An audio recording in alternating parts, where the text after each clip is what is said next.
श्रोताओं नमस्कार। आकाशवाणी समाचार के इस विशेष कार्यक्रम में मैं विकल्प शुक्ला आपका स्वागत करता हूं। इस समय हमारे साथ हैं बिलासपुर सांसद श्री तोखन साहू जी, जिन्होंने हाल ही में केंद्र सरकार के शहरी विकास और आवास मंत्रालय में राज्य मंत्री के रूप में पदभार ग्रहण किया है। वे प्रधानमंत्री श्री नरेंद्र मोदी की नवगठित मंत्रिपरिषद में शामिल होने वाले छत्तीसगढ़ से एकमात्र मंत्री हैं। आकाशवाणी समाचार के इस कार्यक्रम में हम आपका हार्दिक स्वागत करते हैं और आकाशवाणी परिवार की ओर से सबसे पहले हम छत्तीसगढ़ प्रदेश के सभी लोगों की ओर से और आकाशवाणी के जो श्रोता हैं सबकी ओर से आपको बधाई देते हैं कि मोदी जी के मंत्रिमंडल में आपको स्थान मिला और आप छत्तीसगढ़ का प्रतिनिधित्व कर रहे हैं केंद्रीय राज्य मंत्री के रूप में। बहुत बहुत बधाई सबसे पहले आपको। मैं आपके माध्यम से सभी का अभिवादन करता हूँ, सबका अभिनंदन करता हूँ, सबको जय जोहार। मंत्री जी, हम सबसे पहले जानना चाहेंगे कि आपकी जिंदगी का जो अब तक का सफर है वो काफी प्रेरणादायक रहा है, तो श्रोताओं को ये बताइए कि आपका जन्म, शिक्षा, दीक्षा कहाँ हुई और परिवार की पृष्ठभूमि के बारे में थोड़ा संक्षेप में बताइए। मेरा जन्म लोरमी विधानसभा के एक छोटे से गांव डिंडौरी में हुआ। डिंडौरी के पास में 2 किलोमीटर की दूरी पर ग्राम पंचायत कोलारी है, जहाँ मेरी प्राथमिक शिक्षा हुई। डिंडौरी से 5 किलोमीटर दूरी पर ग्राम पंचायत कमतेली है, जहां पर मेरी मिडिल स्कूल की पढ़ाई हुई। 5 किलोमीटर पैदल चल करके मैं पढ़ाई करने जाता था, आना जाना। सड़कें तो अब बनी माननीय अटल जी के प्रधानमंत्री बनने के बाद। उसके बाद हाई स्कूल की पढ़ाई BR साहब स्कूल मुंगेली में हुआ, हाई स्कूल और हायर सेकेंडरी की। B.Com मैं SNG कॉलेज मुंगेली से किया और M.Com की पढ़ाई CMD कॉलेज बिलासपुर से किया हूँ। मेरे परिवार में मेरे पिताजी और मेरा पूरा परिवार कृषक हैं। कृषि से जीवन यापन करना और राजनीति में कभी कोई रहे नहीं। 1994-95 में मैं पहली बार मैं निर्विरोध पंच के रूप में मेरा निर्वाचन हुआ। गांव प्रेरणा कैसे मिली? आपने कहा कि आप परिवार से कभी भी कोई राजनीति में नहीं रहा, तो राजनीति में कदम रखने की और समाज सेवा की ओर आने की आपको प्रेरणा कहाँ से मिली? देखिए, मैं विद्यार्थी जीवन से ही अखिल भारतीय विद्यार्थी परिषद में मैं काम करते रहा। भारतीय जनता पार्टी के प्रति मेरा परिवार, मेरे दादाजी, पूरे परिवार भारतीय जनता पार्टी के प्रति आस्था रही है। सनातन संस्कृति को मानने वाली भारतीय जनता पार्टी, इसलिए भारतीय जनता पार्टी को वोट देते रहे। मैं पढ़ाई करते करते प्राइवेट जॉब करने लगा। जब जॉब करते करते मैं जब गांव आया था, रायपुर से वापस गांव आया था, तो ग्राम पंचायत के निर्वाचन के लिए फॉर्म भरे जा रहे थे। गांव वालों ने कहा कि भैया हमारे लिए फॉर्म भर देना, आप पढ़े लिखे हो। तो मैं फॉर्म भरने के लिए गया था, तो गांव वालों ने जिद करने लगे कि भाई एक वार्ड खाली है, वहां से आपको पंच बनना है। मैंने मना किया, फिर वो माने नहीं आपको बनना है। तो मैंने फॉर्म भर दिया और निर्विरोध पंच बन गया। फिर मैं लोगों के बीच में जब बैठकें होती थी तो आता जाता रहा। तभी सब लोग मन बना लिए कि अगली पंचवर्षीय में इसको सरपंच बनाएंगे। नेक्स्ट जब सरपंच का चुनाव हुआ 1999-2000 में, तो गांव वालों ने मुझे सरपंच बना दिए। बड़ा टक्कर का चुनाव हुआ। 5 साल में सरपंच के रूप में काम करते रहा। फिर मैं जिस सीट पर से सरपंच का चुनाव लड़ा, ग्राम पंचायत सूरजपुरा, वो आरक्षित हो गया अनुसूचित जाति के लिए। जनपद सदस्य का जो सीट था BDC मेंबर, वो सामान्य सीट था, तो मैं जनपद सदस्य के लिए चुनाव लड़ा। फिर जनपद सदस्य के जो एरिया में आने वाले लोग हैं उनका आशीर्वाद मिला, मैं जनपद सदस्य बन गया। 5 साल लोगों के बीच में रह करके काम किया, हमेशा सब लोगों के सुख दुख में आना जाना। फिर अगले पंचवर्षीय में वो सीट सामान्य महिला के लिए आरक्षित हो गया।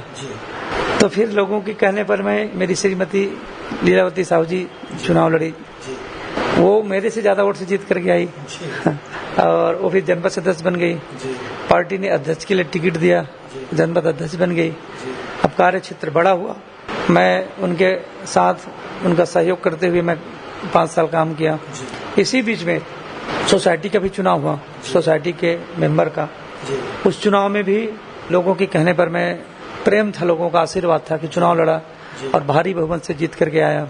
और फिर 2013 में जब विधानसभा का चुनाव हुआ तो भारतीय जनता पार्टी ने अपने इस कार्यकर्ता के ऊपर विश्वास किया, टिकट दिए और मैं चुनाव जीत करके आया, विधायक बना। माननीय डॉक्टर रमन सिंह जी की सरकार में संसदीय सचिव के रूप में काम किया। 2018 में भी टिकट मिली, परंतु मैं सफल नहीं हो पाया। पार्टी का काम करते रहा, लोगों के बीच में रहा, पार्टी ने जो दायित्व सौंपा काम करते रहा।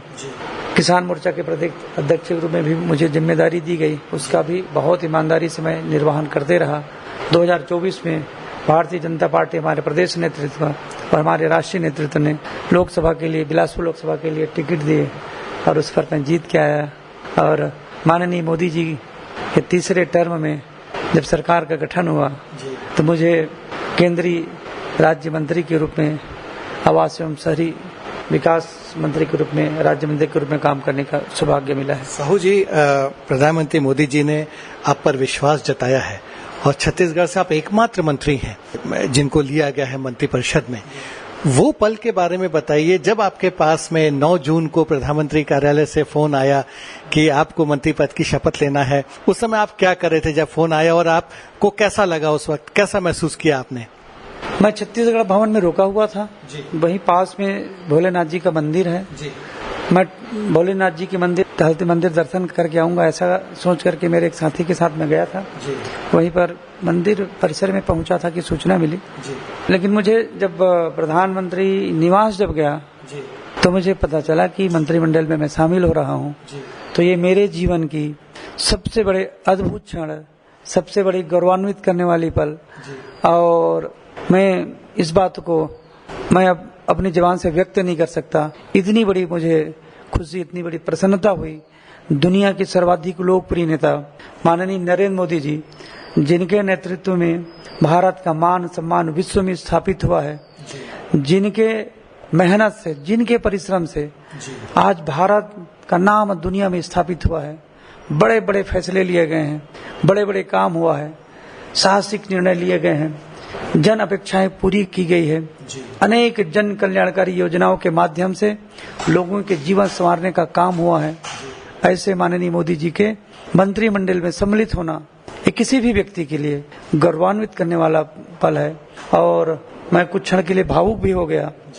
मेरी माता जी नहीं रही, मैंने उन्हें याद किया।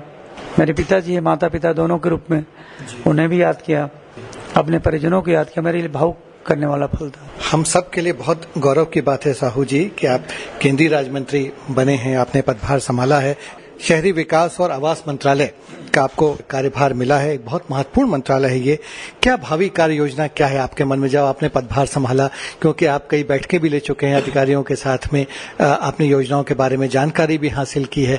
क्या भावी कार्य योजना? हम जानते हैं कि अभी बहुत शुरुआती दिन है, बहुत कम वक्त हुआ है, लेकिन फिर भी कुछ आपके दिमाग में एक योजना बनी होगी। देखिए, माननीय मोदी जी की बहुत सारी योजनाएं हैं जी।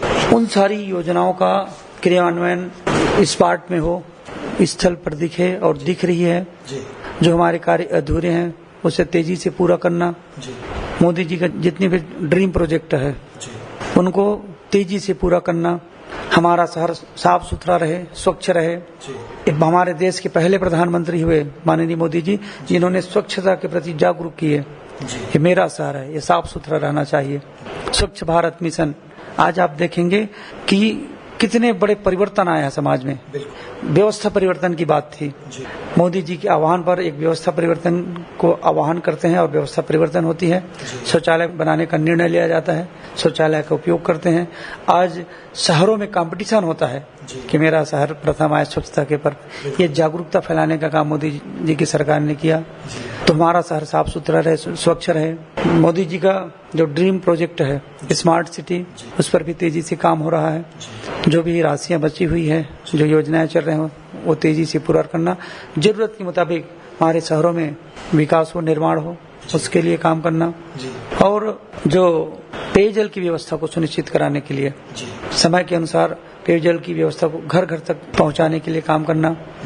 एक बात और है कि जैसा हम बार बार कह रहे हैं कि छत्तीसगढ़ से केंद्रीय मंत्रिपरिषद में आप एकमात्र मंत्री हैं और जो छत्तीसगढ़ वासी हैं उनकी आपसे बहुत सारी अपेक्षाएं हैं। तो आपको मिला है शहरी विकास और आवास मंत्रालय। इसके तहत किन प्रमुख योजनाओं का फायदा छत्तीसगढ़ को आने वाले समय में पहुंच सकता है? क्योंकि हम देखें कि जो पब्लिक ट्रांसपोर्ट है, जो सार्वजनिक परिवहन है, अभी आपने बैठक में भी इसमें समीक्षा की थी और निर्देश दिए हैं इस संबंध में, उसके बारे में थोड़ा हमें बताएं। देखिए, पब्लिक ट्रांसपोर्ट ये समय की मांग है और इस दिशा में मैं पहले दिन से इस दिशा में प्रयास कर रहा हूँ। हमारा बिलासपुर, हमारा रायपुर, कोरबा, भिलाई, इन शहरों में पब्लिक ट्रांसपोर्ट के लिए ई बस सेवा प्रारंभ करने के लिए मैं माननीय प्रधानमंत्री जी की मंशा के अनुरूप, माननीय हमारे कैबिनेट मंत्री जी के मार्गदर्शन में हमारे शहरों को इसका लाभ मिले, पब्लिक को इसका लाभ मिले और बहुत जल्दी मेरा प्रयास रहेगा कि ई बस सेवा प्रारंभ होनी चाहिए। इंफ्रास्ट्रक्चर को पूरा करने में थोड़ा समय लगता है। मैं सभी अधिकारियों से बात किया हूं, अभी तो मेरे लिए समझने का समय था। मैं सभी अधिकारियों से बात किया हूं कि जितना जल्दी हो सके इसका लाभ हमारे बिलासपुर, रायपुर, हमारे कोरबा, भिलाई के लोगों को इसका लाभ मिले, इसके लिए हमको काम करना है और बहुत जल्दी आपको और पब्लिक को इस सुविधा का लाभ मिलेगा। साहू जी, अंतिम प्रश्न है ये, छत्तीसगढ़ के लोगों, खासकर जो बिलासपुर की जनता है, उसने आपको भारी बहुमत से जिताकर संसद में भेजा है। आप सभी छत्तीसगढ़ के लोग जो सब बड़ी संख्या में श्रोता आपको सुन रहे हैं, उनके लिए क्या संदेश देना चाहेंगे आकाशवाणी के माध्यम से? मैं आपके माध्यम से और आकाशवाणी के माध्यम से बिलासपुर लोकसभा के सभी मतदाता भाइयों को, बहनों को, सभी बुजुर्गों को, सियानों को, हमारी माताओं बहनों को और भारतीय जनता पार्टी के देवतुल्य कार्यकर्ताओं को बहुत सम्मान के साथ नमन करता हूं, प्रणाम करता हूं, अभिनंदन करता हूं। आप सबके अपार स्नेह, अपार सहयोग, अपार आशीर्वाद से आपके छोटे भाई को लोकसभा में जाने का अवसर मिला है और ये आपके आशीर्वाद का परिणाम है कि माननीय मोदी जी के मंत्रिमंडल में राज्य मंत्री के रूप में काम करने का सौभाग्य मिला है और इसका पूरा श्रेय यदि किसी को जाता है तो बिलासपुर संसदीय क्षेत्र की जनता, मतदाता, हमारी माताएं बहनें, भारतीय जनता पार्टी के देवतुल्य कार्यकर्ताओं को। और यह भी विश्वास दिलाता हूं कि आप सबके आशाओं पर आपका छोटा भाई खरा उतरने का बहुत ईमानदारी से प्रयास करेगा। मंत्री जी, आकाशवाणी समाचार से बात करने के लिए आपका बहुत बहुत धन्यवाद। आपका भी बहुत बहुत धन्यवाद। तो श्रोताओं, इसी के साथ हमारा विशेष कार्यक्रम संपन्न होता है। नमस्कार।